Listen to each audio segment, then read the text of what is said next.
Thumbnail पर आपने कुछ भी पढ़ा हो, लेकिन पहली लाइन में यही बोलूंगा कि इजराइल और तुर्की मिलकर सीरिया के अंदर खेल खेल रहे हैं। तुर्की वो तुर्क नहीं रहा जो सीरियल में और तो गाजी में आपको दिखाया गया।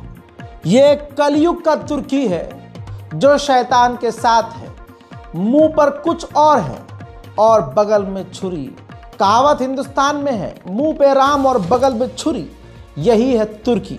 हज़रात मोहतरम, बड़ा खतरनाक कांड हुआ है, इसलिए आधी रात के बाद आपके सामने सुबह होने से पहले यह अपडेट दे रहा हूं। सीरिया के अंदर एलेप्पो शहर, जो इतिहास का सबसे पुराना शहर है, उसके बॉर्डर तक आतंकवादी, देश के ही विद्रोही लोगों ने, गुटों ने, जिसमें कई सारे आतंकी संगठनों का नाम भी है, जो देश की सरकार के खिलाफ हैं, हमला कर दिया। इस हमले में रूसी और सीरिया की मिलिट्री के जवान मारे गए हैं। सीरिया और रशियन मिलिट्री के बेस पर कब्जा कर लिया गया है। देखिए, भारत के अखबार भी छाप चुके हैं, टाइटल सिर्फ पढ़वाऊंगा, परेशान न होइए। सीरिया में विद्रोही गुट का मिलिट्री बेस पर कब्जा, हथियार और वाहन छीने, 79 लोगों की मौत, अलकायदा के फिर हावी होने का डर। अब मेरे दोस्तों ये देखिए, ये जो हरे रंग का आपको एरिया नजर आ रहा है, ये सीरिया के एलेप्पो का बड़ा इलाका है, जो पूरी तरह से हरा वाला एरिया आतंकियों के हाथ में, विद्रोहियों के हाथ में जा चुका है। ये देखिए, ये वो लोग हैं जो उस इलाके को आधिकारिक तौर पर कंट्रोल कर रहे हैं। ध्यान से देखिए, ये दूसरे संगठन विद्रोही हैं, विद्रोही जो वहां की सरकार, बशर अल असद की सरकार के खिलाफ हैं। उन्होंने कई इलाके को कब्जा लिया है और सीरिया पूरी तरह से टूट चुका है। मेरे दोस्तों, अभी तक सीरिया पर हमला इसलिए नहीं किया जा रहा था क्योंकि ईरान और रशिया मजबूती से सीरिया संभाल रहे थे, लेकिन जैसे ही ईरान को कमजोर देखा गया, ऐसी रिपोर्ट में कहा गया है कि ईरान का ध्यान इस वक्त इजराइल पर है और ईरान इस वक्त अपने आप को समेट रहा है। ऐसे में मौका देखते ही रेबल्स ने, जो लड़ाके हैं वहां के, उन्होंने सीरिया पर कब्जा करने के लिए सीरिया के कई इलाकों में खतरनाक हमले किए हैं। 90 से ज्यादा लोग मारे गए पहले ही झटके में। अब ताज़ा आंकड़े बता दूं आपको तो 250 से ज़्यादा लोग मारे जा चुके हैं। और अब अगर आप इस वक्त जो रिपोर्ट देख रहे होंगे तो अब तक ये मौत के आंकड़े 300 से भी पार होने की संभावना होगी। बताना चाहूँगा कि ईरान की मिलिट्री पर भी, ईरान के मिलिट्री बेस पर भी इन आतंकियों ने हमला किया है। ईरान के एक सीनियर कमांडर सीरिया में मौजूद थे, वहां मारे गए हैं। मेरे दोस्तों, कयमर्स पौर हाशमी नाम के ये ईरानी कमांडर एलेप्पो में तैनात थे, इनको भी कत्ल कर दिया गया है। पूरी तरह से एलेप्पो और सीरिया के दूसरे इलाकों पर इन संगठनों ने हमला करके कब्जा कर लिया है।